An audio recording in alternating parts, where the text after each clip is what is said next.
We unpack. We unpack. We unpack. Coming to you live. Boxingego unpack. Yeah. We unpack. We unpack. We unpack. Coming to you live. Wow, Yordenis Ugas documents road to recovery and what he experienced after facing none other than, hey, stop that cat, man down, Errol Spence Jr. earlier this year. And you might not believe this. Stay tuned. What up, Fight World? It's your boy Ego, and I am back with some more boxing. SLC, that stands for subscribe, like, and comment. I'm the best in the business. Now, Yordenis Ugas, as I predicted, the great Ego Stradamus strikes again. I told you after, immediately the day of the fight, after I seen the outcome, when Errol Spence, who I picked to beat Ugas, he did that. And I told you guys that based on the punishment that Ugas took, that I really couldn't see Ugas coming back this year. And it's no mystery that this seems to be a pattern with Errol Spence opponents. If you look at it, if you look at the marquee major names that Errol Spence has fought, and after he fights them, because Errol Spence is undefeated, so he hasn't lost, and he's beaten every guy. You look at Lamont Peterson. Lamont Peterson, that was the first title defense of Errol Spence after he had beaten Kell Brook. Lamont Peterson disappeared and took a very long layoff after the Errol Spence punishing stoppage loss. And he came back probably over a year later, and then he ended up losing to Sergey Lipinets, and he got retired by him. But to me, Errol Spence retired Lamont Peterson, and Sergey Lipinets kind of just, he got the tenderized version, and it was the icing on the cake, and Lamont Peterson decided it was his time to retire. But also Danny Garcia. Danny Garcia, after he fought Errol Spence, and that went 12 rounds, his face showed all the markings of a 12-round beatdown. And you can see Angel Garcia physically bothered and upset with the way his son performed. Danny Garcia too took a long time after the Errol Spence loss. And I think Danny Garcia specifically, there were other losses that Danny had, and Danny, I believe, admits that the Errol Spence loss was the loss where he had to just bite down and accept it, and accept that it was a L, versus the Keith Thurman loss or Sean Porter loss. Depending on who you ask, maybe those fights could have went the other way, and so on and so forth. Leonard Bundu, I don't think he ever came back after Errol Spence knocked him out. Now we got Yordenis Ugas, and this is what he said. And I'm surprised that no one else seems to be talking about this, but leave it to your boy Boxingego to deliver the goods. This is, I think, with all the other stuff going on in boxing, I think this should be one of the major talking points because it's very, very interesting. So let's get into Yordenis Ugas and what he had to say regarding life after the Errol Spence loss. So Yordenis Ugas, he says, the first day of December started today, and it's been a long year for me. A lot of physical pain, but physical pain makes you mature. It makes you more human. They teach you and give you wisdom.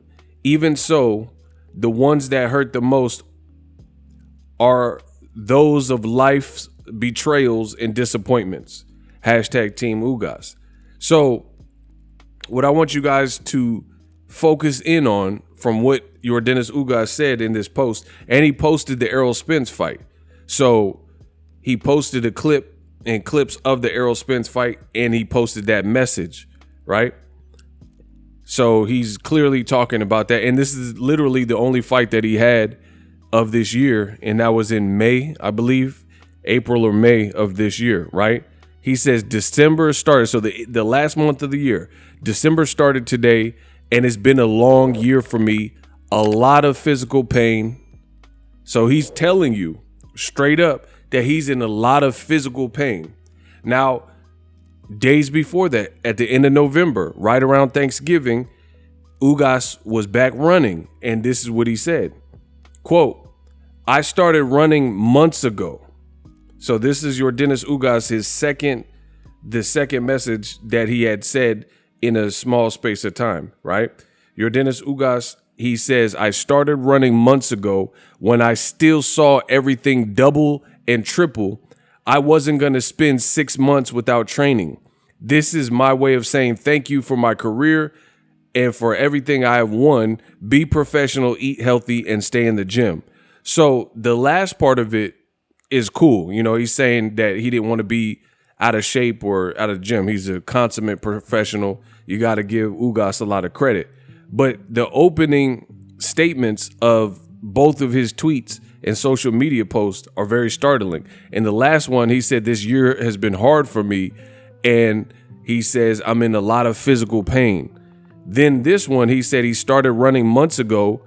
And when he initially started running, he said, I was still seeing everything doubles and triples. So he had double vision from Errol Spence.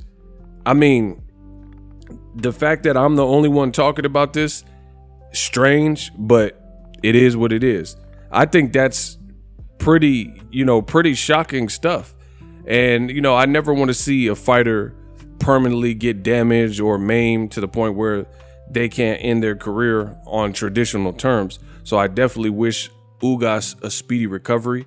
I've always been a fan of Ugas, even more so with what he's saying right here in these tweets, because me, where I come from, Bay Area, California, I just respect people who keep it all the way real. And Ugas is just a likable guy, champion or not. He's a likable guy. And I like the fact that a boxer is willing to show like his vulnerable side, pause, right? Because there's a lot of guys and, boxers are defiant by nature. Even the instances where you see someone fail a PED test, you never, like the Liver King in terms of bodybuilding, he was just outed as being a fraud and he was on steroids, right? After he shamed people for being on steroids and said he's the alpha male and, he has this ancestral diet, things of that nature. But the bottom line is the Liver King, after he got exposed, he did come out and outright say, I'm on that stuff. I do, under supervision, take steroids.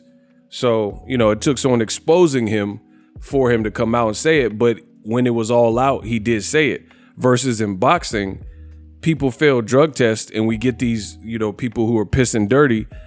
No one really admits it. No one really says, oh, hey, you caught me. VADA got me. I'm doing drugs. So to me, it's refreshing to see that Yordenis Ugas is a person who's humble enough to be vulnerable and, admit, because I've seen guys get beat up and stopped and they still ish on the person who stopped them. I mean, even if you look at the situation like Rolly, he's still trash talking Tank Davis, even though Tank Davis stopped him in round 6, right? So some guys, their pride is going to get the best of them, or they operate how they operate. But for Ugas to just be keeping it real and letting you know, hey, it's been a long road to recovery. I've been in immense pain. I'm seeing doubles. That's pretty shocking. And I think it's a testament to the brute force and physicality of Errol Spence's style. Volume puncher, headshots, body shots, but he doesn't headhunt. He mixes it up very well. And Errol Spence is known for going to the body, crazy jab. And what's even more impressive about Errol Spence's performance is the mere fact that Errol Spence did this coming off of a detached retina and a long layoff. So everybody was concerned with Errol Spence's eye before the fight because he had this detached retina and a surgery, which forced him to pull out of the fight with Pacquiao. And that's how Ugas was elevated in that fight. He was on the card fighting Marcos Maidana's brother, but then he got elevated to the main event to fight. I want to, it's up to my promoter, Manny Pacquiao, right? And Ugas did his thing with Pacquiao. I thought he was surgical, very clinical, and it proved that his style was all wrong. That Cuban, rangy, long pause type of boxer. It just gave Pacquiao at this stage all the problems in the world. So for Ugas to be coming off such an incredible performance, and he really messed up Pacquiao and forced Pacquiao to retire, and then to go on with all that momentum and confidence and then get destroyed by Errol Spence. I pretty much gave Errol Spence every single round, you know. I don't think many rounds could have been scored for Ugas.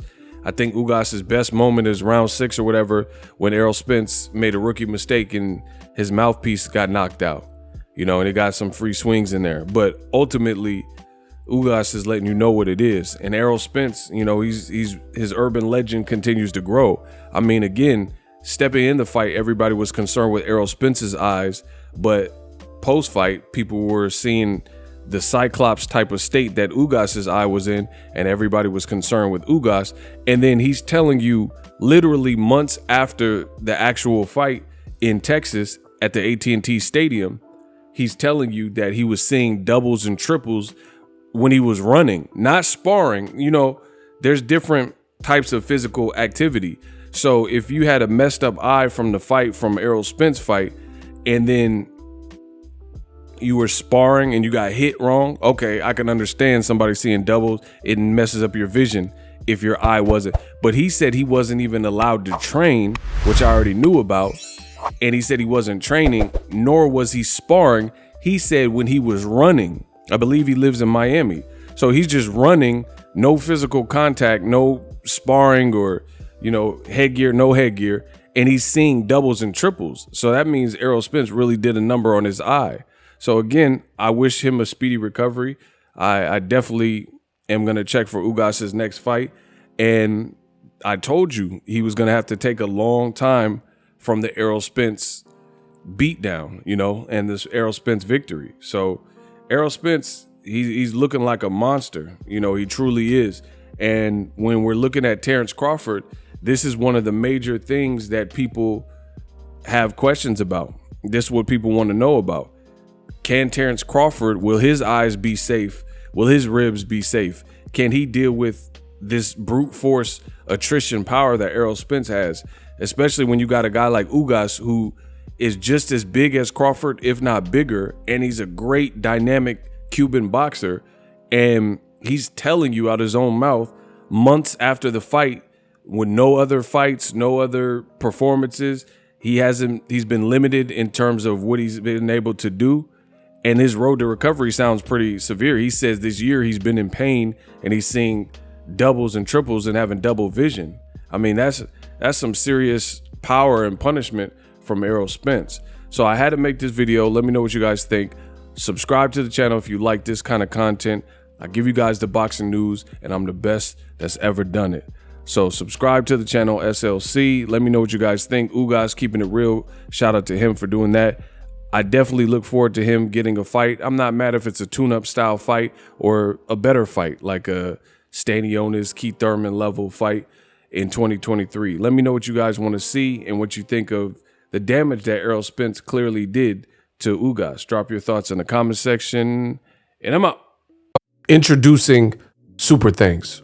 Right here on the official Boxingego YouTube. Super Thanks allows you, the viewers, to show a little bit of extra gratitude, which enables me as a full-time content creator to push out the content you need in the world of boxing. Underneath all the videos, you will see a heart with the $sign in it. You can enter any amount that you find suitable as a super thanks. A brand new, interactive, and colorful way to get your comments highlighted and noticed by not only myself, but other people on the YouTube platform. Super thanks, a unique and cool way to show and applaud us full-time content creators. Hopefully you guys enjoy the content. Super thanks. The future is now. The Hibernation 5s by Kenichi Bear. Hybrid gaming and lifestyle headphones. Out of the box, you can connect to any console or PC. Bluetooth ready with a low latency USB adapter, color RGB, and extreme bass mode. The Hibernation 5s adjust to you. Whether you need a gaming, travel, gym, or lifestyle headphones, the Hibernations got you covered. The new Hibernation 5s, link in the description. Customize the way you hear the world. Welcome to the nation. Are you tired of your YouTube videos not getting any views? Well, consider TubeBuddy. I've used TubeBuddy for years to scale up my YouTube channel. Now we're sitting over 200,000 subscribers. TubeBuddy is a browser extension that offers a ton of built-in productivity and time-saving services to take your channel to the next level. Use my link in the description to get started with TubeBuddy and level up your channel faster. We working.